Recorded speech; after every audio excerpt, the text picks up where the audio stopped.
Hello, everyone, and welcome to another episode of Outside of the Box. I feel like we just did this not too long ago, but I'm excited to have yet another episode and have Craig Danby on with Slammo. I'm very excited to have you on the show today.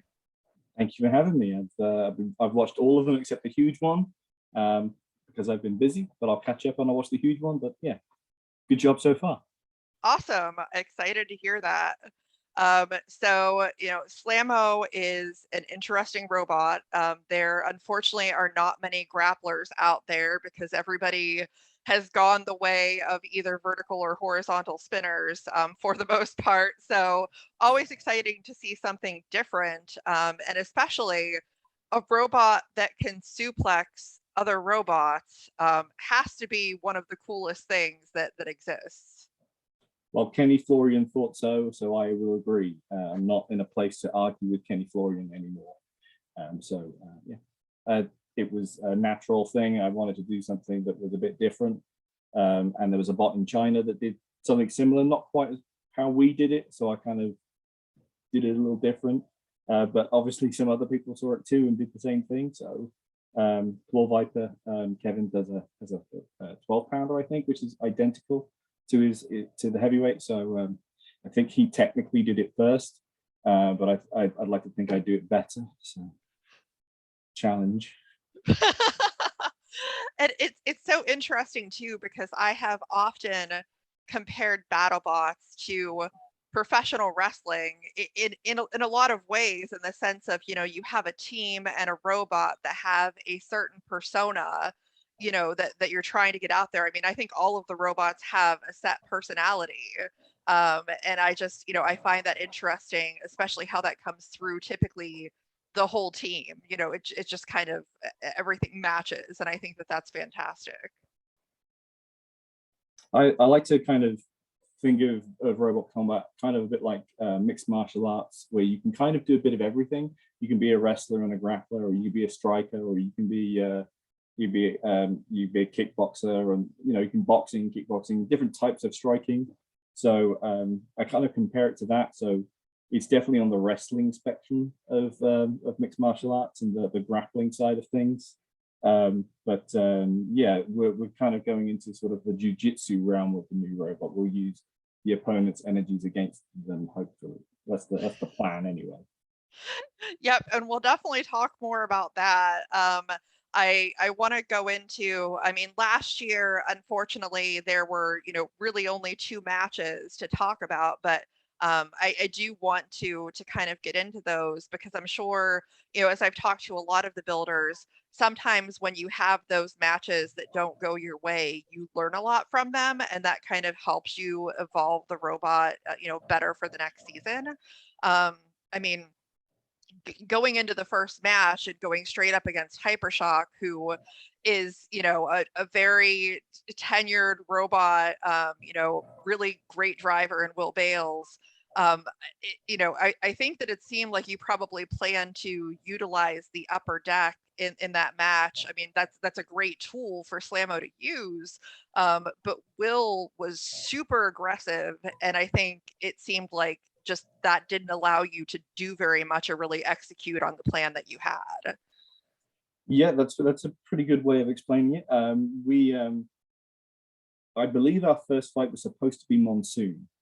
And obviously Monsoon couldn't come because of the restrictions and they couldn't get into the country.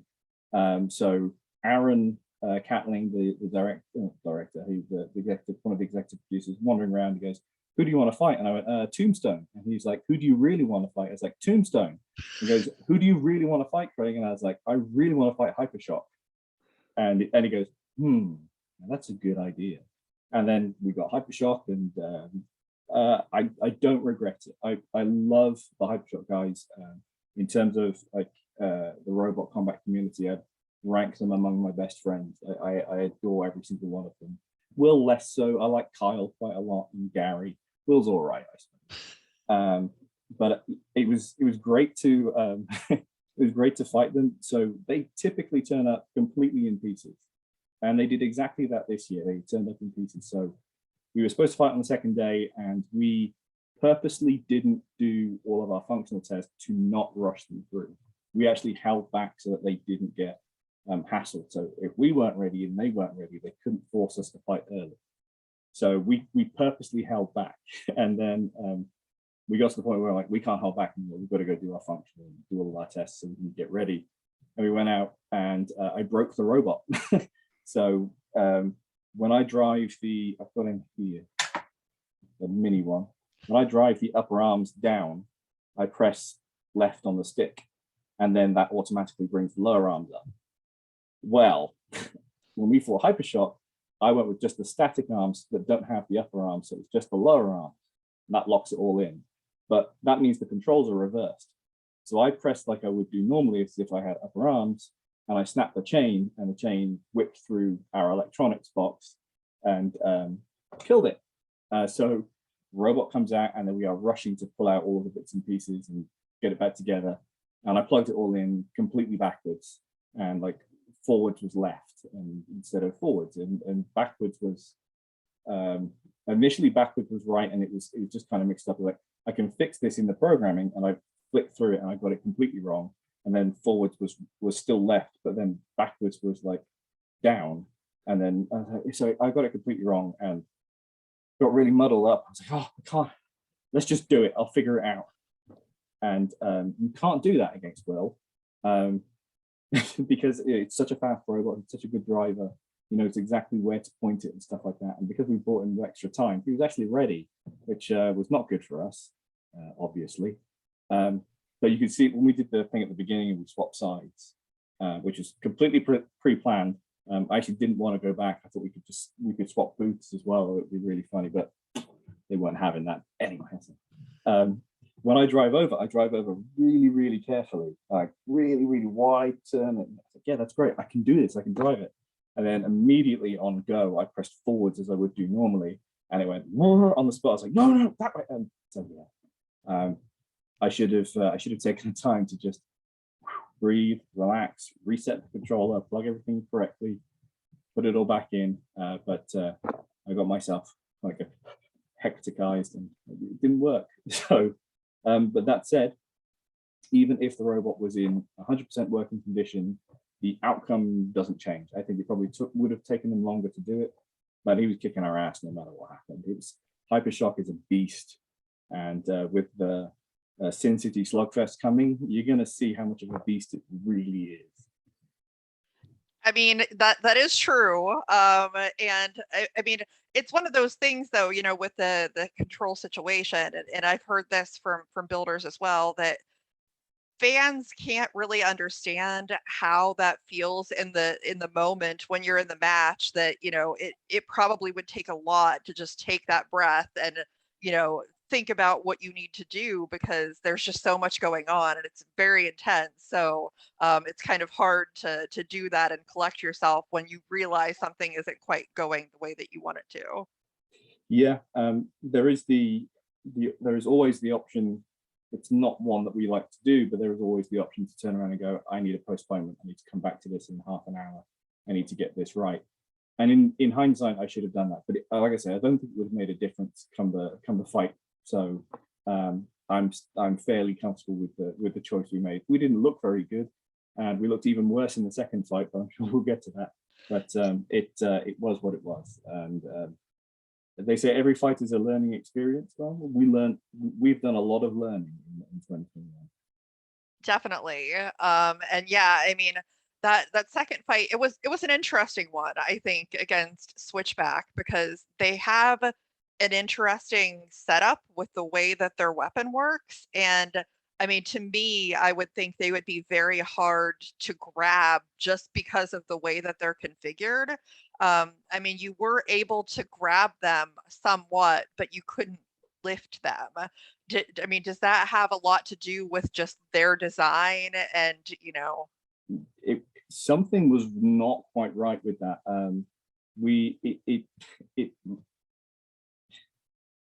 We could obviously grab them, and we were lined up in the pits next to each other before we came in, and we worked out that our grabbing claws actually were in the proper position to grab the chains that activated their arms. So like we can grab them, we can take out the lifting arm on the drum, and so we can have this. So then we just got to turn them over, and it's one. And we were fairly confident that would work. But Hypershock did an incredible amount of damage. So I changed material from AR 500 in what we had in 2020 to a manganese steel, which is just a really fancy abrasion resistant steel. And it didn't bend when Hypershock hit it, but all of the weld joints where it's been annealed, they all bent. So the robot was kind of a weird shape when it came out of the fight. So going into, we kind of pressed it all back into shape. We used Huge's press and cut lots of little lines and rewelded them and got it kind of straight and put it into the arena for switchback. And if you watch as we drive away from the wall, as we go to the box, kind of stops on one side, does that, and then drives forwards. And that was the chain going to the front wheel snapping. And it was because it was catching on the armor. And that was because the robot wasn't straight anymore. It was kind of like that. And like, oh, that's a problem. So as the fight continued, we lost then the front right chain, and then we lost the back rear chain. And then we were like, well, that's not good. So we didn't just sitting there with one wheel just going, I can do this. And like, no, you can't do it. You haven't got enough grip, and you're not technically touching the floor. But the lifter mechanism should have picked them up kind of no problem. I've had it picking up like 600-700 pounds worth of Olympic weights. So picking them up shouldn't have been a problem. But for whatever reason, every time we grabbed them, the voltage warning on my telemetry came up and was like low voltage. I was like, well, that's not right. Because as soon as we let go, it came back up to normal. So yeah, there was something weird going on with it. And I think it was down to the controller that we have. There's a low voltage cutoff, and it was cutting off the voltage when it was dropping down low and going to a reset value. So just a programming issue, I think, probably easy to fix. But we're not using those controllers anymore, so don't have to fix it. That's always a good solution there. So yeah, I mean, obviously last season not so great. The previous season though, I mean, really was a good year. And so like that's I want to talk about that because there were a couple of good wins, and honestly, the losses that you had were to two very good teams. So, looking at that season, the Pain Train one especially, because that was a knockout. And, not only that, but coming into that match, Evan Arias seemed like extremely confident that he was going to beat you. And so I thought that like really was great on your part driving the robot, because you were very patient to get the grip that you wanted to on them and were able to get the suplex. So I kind of want to hear more about that one, because I thought that was just a really great match. So I didn't know Evan before the match. I have since become very good friends with Evan post knocking him out, Evan. I didn't know how confident he was, but people were going like, he's going to smash you to pieces. So I was like, oh, okay. And so I was like, I put the big wedge on, and I was like, okay, we'll just usher him around, and I'll just keep his drum at bay. And we went for the big wedge because I remember watching Fuzzy Molden's robot Polar Vortex do that with what is now Toro Maximus. Now what is now Monitor and used to be called Toro Maximus, the 220-pound version of it. And he had a big wide wedge, and he just ushered them around and then stacked them on the wall. And I thought maybe that's what I'll do. And then he couldn't drive very well. He was oversteering, and yeah. So when I got him up onto the screws in the first 30 seconds, I kind of knew where it was going. I was like, okay, just stay calm and just get him in the corner. Well, my idea was to get him in the corner, pick him up, and then just post him over the wall. And I couldn't do it because he's got these little prongs on the front. So every time I got him from behind, he was sticking to the wall. I was like, get up! And I just couldn't get him out of there. So but I couldn't see also if like Evan is stood to my right and the screen in between us and the post for it is right here. And I can't go any further because I'm up against the glass. I'm like, I can't see where we are. So I was like, I've got to back away so that I can see it. So I back away and he kind of squirrels his way towards me. And I'm like, right, let's get him into that. Get him over here. Let's get him do that. And eventually I got him in the back corner. So as I've got the grip coming down, I backed off slightly to pull him away. And then he went over. Now, the problem with that is that when he was upside down, he could drive a lot better. And I was like, oh, no, I've got to turn him back over because he's a lot easier to catch when he's right side up. Because when he's upside down, he hasn't got that tapered back and he didn't wheelie as much. So I was like, all right, let's get him back over. I turned him over and flipped myself over. That's when I panicked. I was like, quick, get yourself back over, self-righted, go get him again. And then I was like, I'm going to sacrifice one of my arms and I'm going to shove it down his drum and see if I can jam it. And it took a couple of attempts and then I got him pinned in the back corner. I was like, let's just, and he sheared one of the keyways that drives that left arm, I think. But we can pick up with just one arm. That was kind of going, I can get you still. But he was dead. But he was dead for 40 seconds. I've seen the raw footage. He was dead and not moving for 40 seconds before they counted him out. So it looked like it very nearly made it to 3 minutes. I was like, no, count him out. I was really angry with John. I was like, just count him out, John. And eventually he did. But I've waited like 25 years for that first win on a televised show. I've had plenty of wins outside of the show, but on the show, I've just never had that win. So that was a really glorious moment for me. I'm sure it was. I mean, like I said, it's without having seen obviously the matches that haven't been televised, and to see that, I mean, I was honestly very happy for you, for because the bots that the grapplers and things like that don't do all of the crazy damage, I don't think get enough love or respect, and I think that was just a really great moment for Slammo. Yeah, it felt very good. I've never liked it when people bang on the Lexan, but I just couldn't stop. I couldn't help myself. I lost, but if you ever go back and watch it with the interview afterwards, I'm stood there doing this with my hand below camera height because I've hit it so hard that I've lost feeling in my hand. I'm like, oh God, have I broken my hand? And it was coming back. So there's a point in the interview where I'm like, oh, it's okay, I can feel it now. So yeah. So that really hurt. That's really thick Lexan and really hard. So don't do that, people. I'm not going to go like too into the loss matches, the Witch Doctor and the tournament loss versus Black Dragon, but I'm curious to get your perspective because I mean, everybody thinks about like hindsight after a match. Could I have done anything different? In either of those matches, do you feel, looking back on them, that there was anything that you could have done different to get a different result, or do you think that they were just both really strong teams and the outcome would have been the same no matter what you did? The only thing that's regrettable for me about the Witch Doctor fight is they didn't show us lifting Witch Doctor onto the screws. They cut that from the fight because right up until the moment where they hit the side and broke it off, I feel like we were on top for most of the fight. They were chunking away bits and pieces here and there, but I was definitely still controlling them. And they also they counted us out with like 40 seconds left, no, 20-ish seconds left. But in reality, we had gotten stuck together. The Witch Doctor had run up onto our wedge and couldn't get back off, and I only had one wheel and I couldn't get them off. And there was only 3 seconds left on the clock at that point. So they stopped the match, separated us, put it back 20 seconds so they could count us out. I feel like if it had gone to the judges, perhaps we could have got a split decision, but likely not, but it is what it is. But the Black Dragon fight, the setup was wrong. We walked in and saw them putting on their forks because they knew we were going to put our wedge on.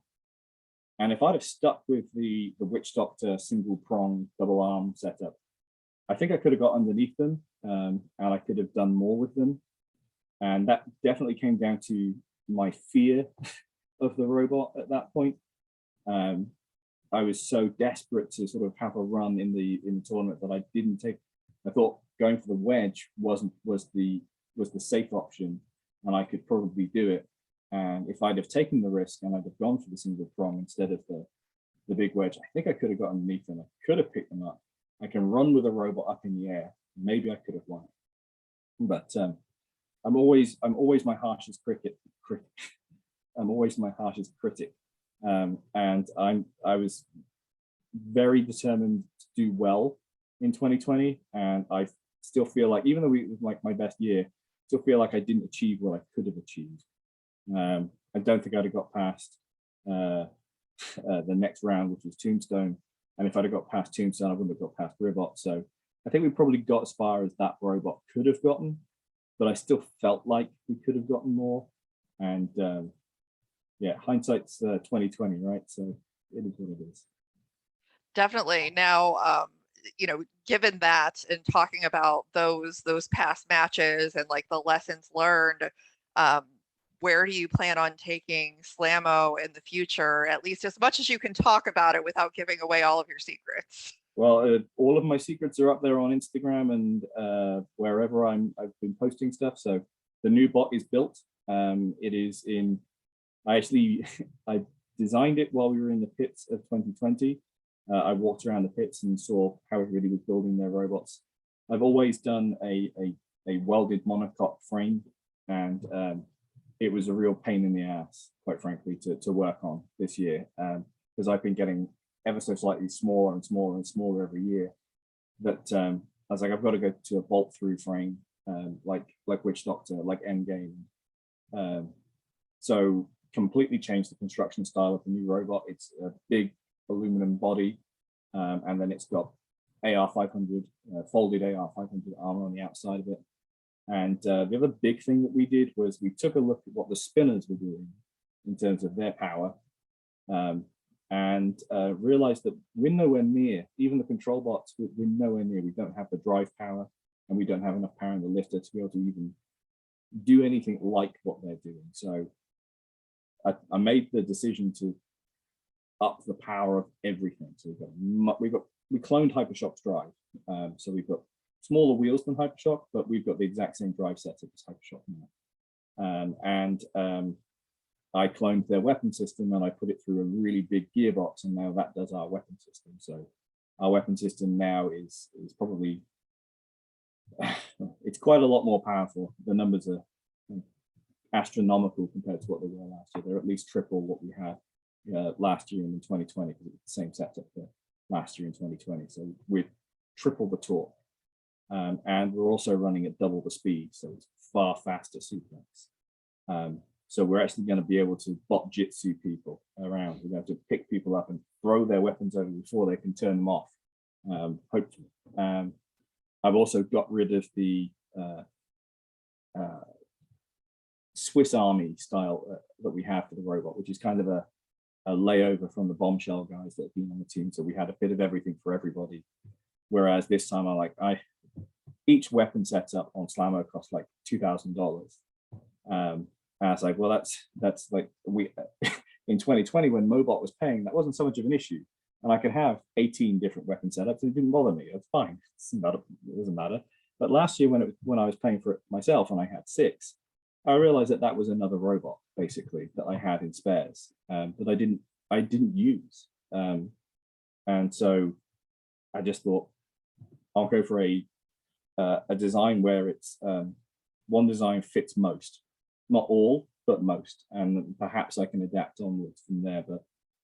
But yeah, what you see is what you get with the new Slamo. That however it looks for its first fight will be however it looks in its last fight. So yeah, and the other thing is that last year I built one robot, and because I had no money, and this year I have built 3 completely identical robots, and I have 2 complete ones already. A third one is to be done. But next weekend I'm off to the event in Houston with the new Slamo, so fingers crossed it has a good showing, and I don't destroy it yet, because it's costing a lot of money. That would be good. Now I'm curious, because before, you had said about saying that, who do you want to fight? You said Tombstone, you said Hypershock, obviously you did get the Hypershock fight.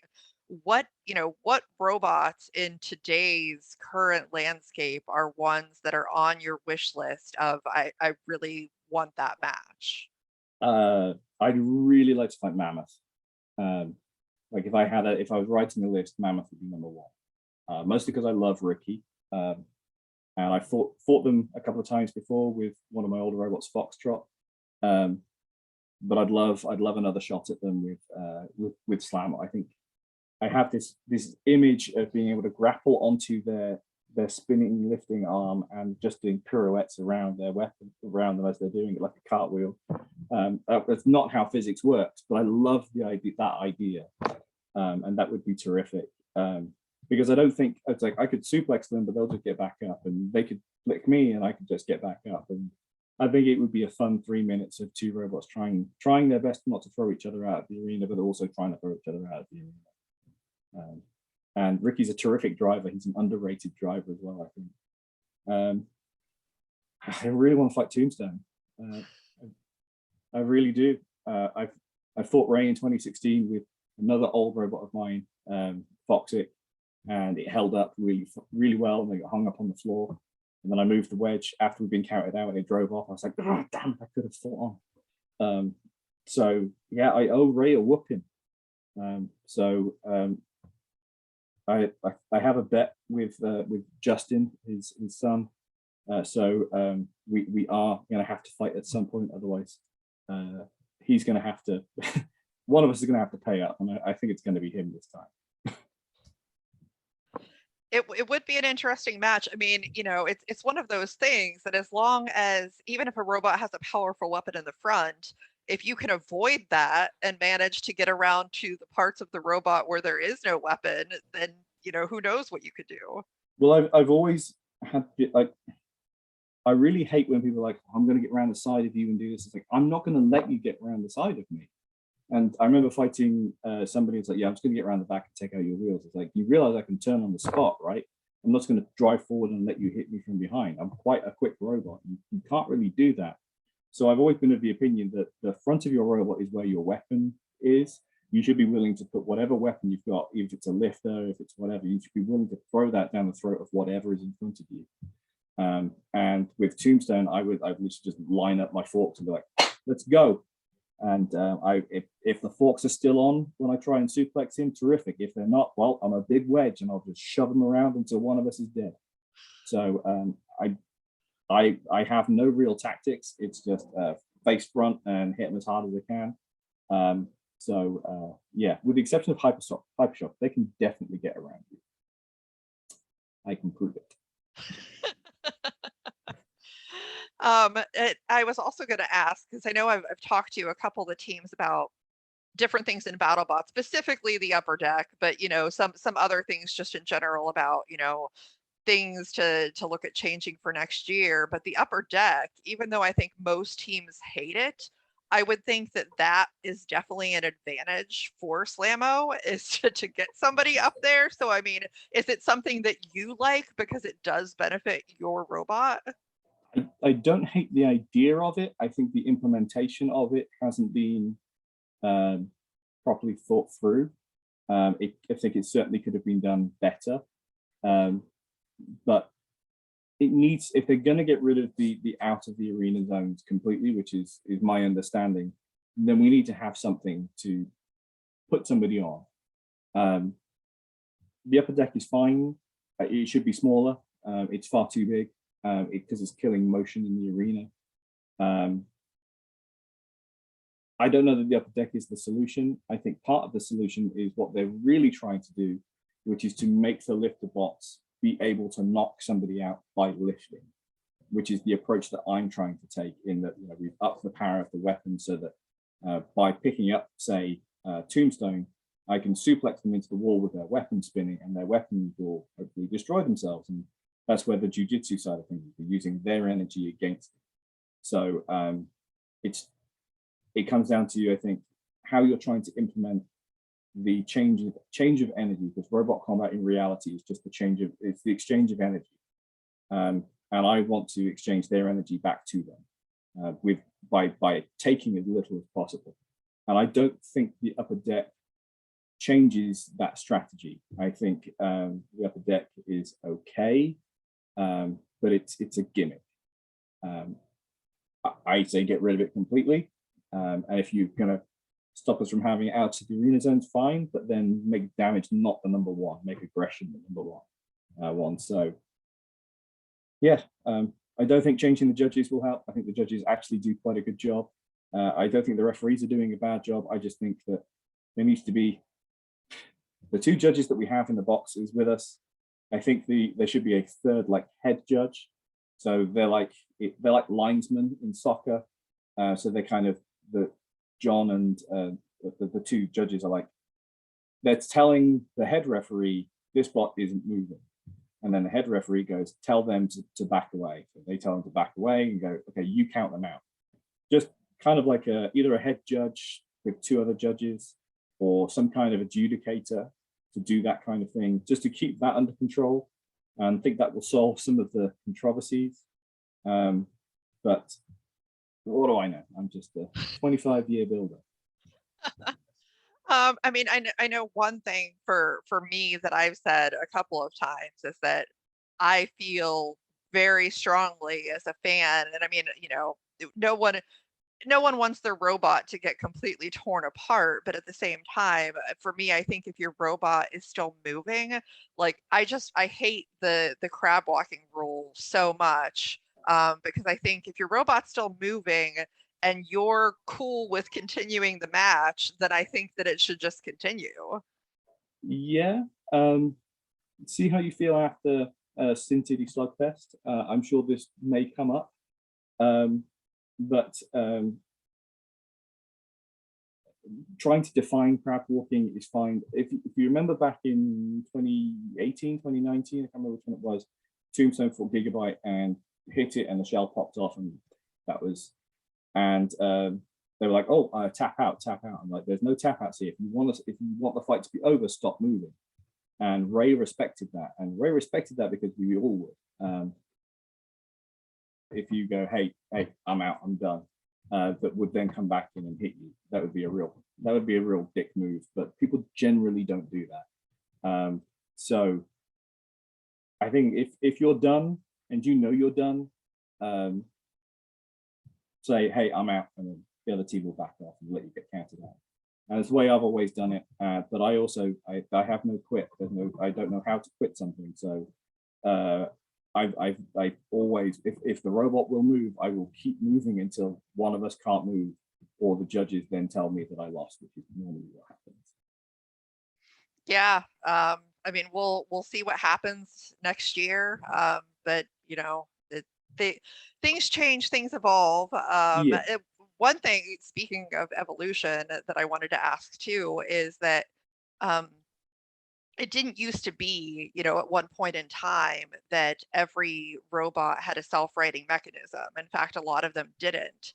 Has that changed the game for grappling robots whose intent is to try and get a robot on their back because, you know, no one's going to get counted out that way because they're just going to be able to flip right over? Like, has that changed the strategy? Yeah. I look at some robots like, say, Witch Doctor, particularly when we fought Witch Doctor. I kept thinking, like, well, I know what motor is driving their self-righter, and I know what gearbox they're going into, and I know what size chain they've got. And I thought, well, should I get behind them and they try and fend me off with that self-righter? I've got to break that self-righter. If I can break that self-righter, like I reckon I could have done by suplexing them off their self-righter, I can leave them over. People got sick of losing by getting flipped over. So people either went invertible or they got themselves a way to get back up. And it's just part of the evolution of the sport. We fought War Easy back in 2020, and he had a self-righter, but he was overweight with it, so we had to take that mechanism off, which is a real shame. But not for me, because my weapon was broken by the time I suplexed him. And if he'd have got back over, I couldn't have fought him. Yeah, I'm really glad it broke.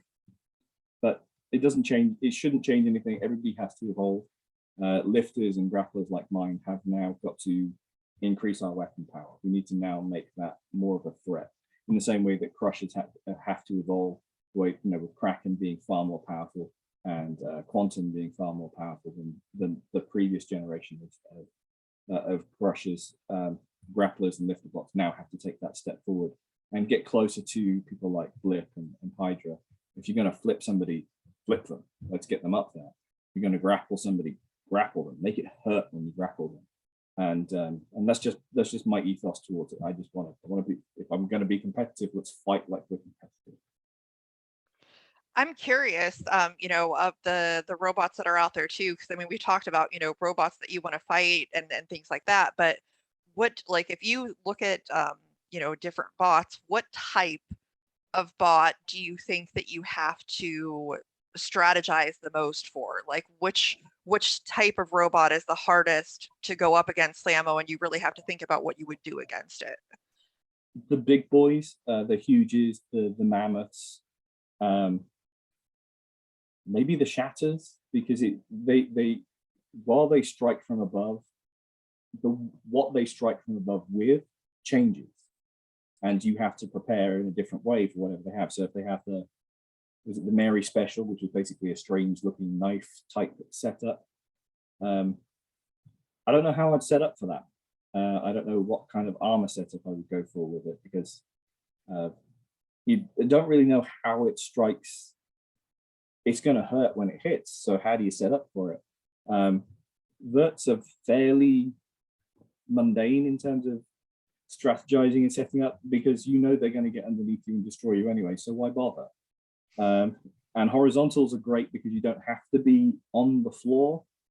You have to be a lot closer to the floor with somebody like Valkyrie, because they're so close to the floor.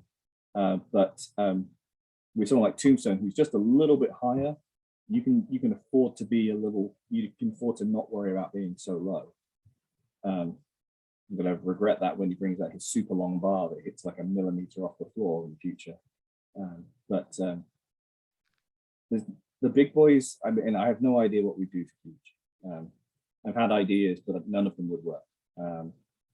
And Mammoth, I think, would just be a big, weird fight, and I think that would be hilarious. But in terms of like strategizing for them, like there's no real strategy.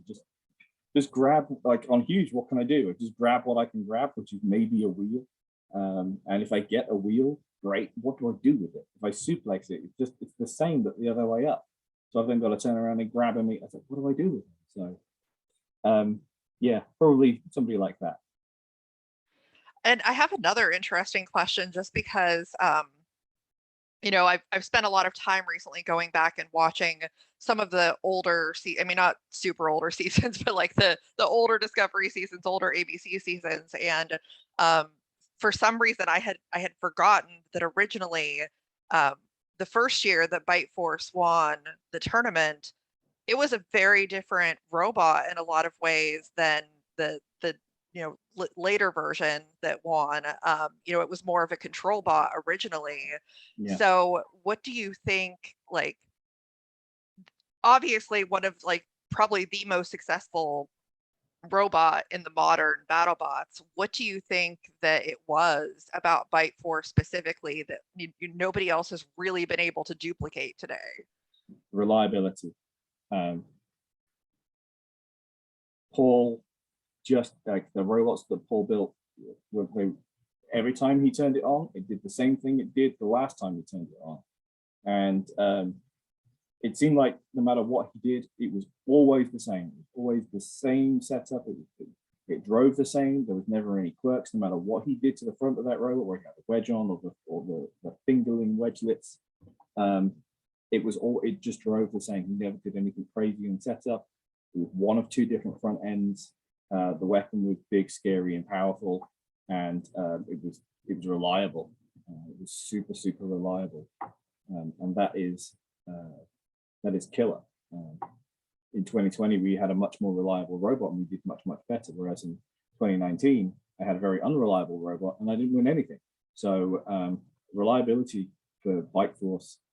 Paul is an underrated driver as well. And an underrated builder. So it's big aluminum body. It's not particularly tough in reality. I think a big hit on the side from Tombstone probably would have written it off. But he never let Tombstone get to the side, and that's a testament to Paul. So, yeah, reliability, its build, and Paul. So that's why those 3 things. Good answer.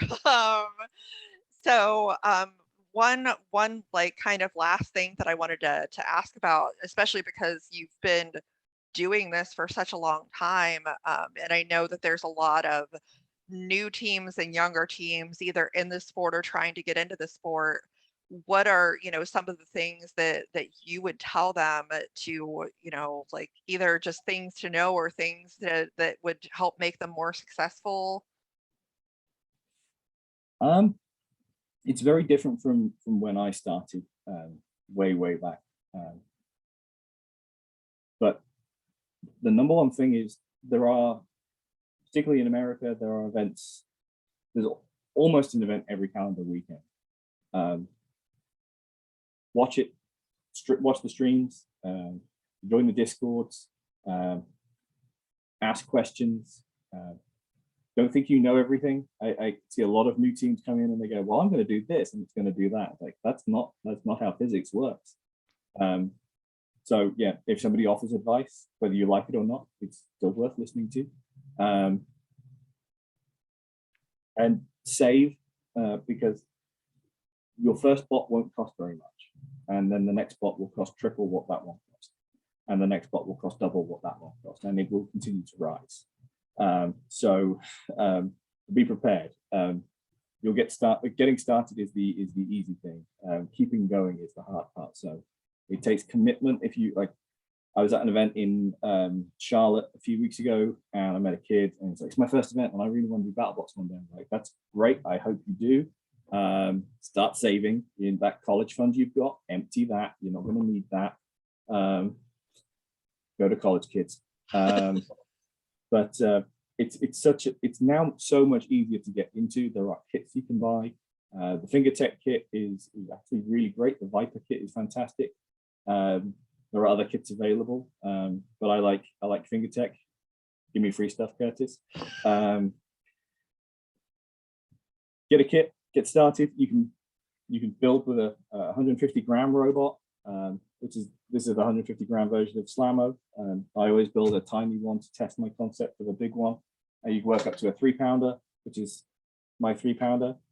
And you go to 30. I don't have a 30 in here. I do have a 30, but it's not in here. And then from there, see how you feel about sinking probably 30 grand into a heavyweight. So is that, I mean, is that something that a lot of builders typically do though, when coming up with a design for a new bot, is to try and do a smaller version? It's certainly becoming closer to the norm.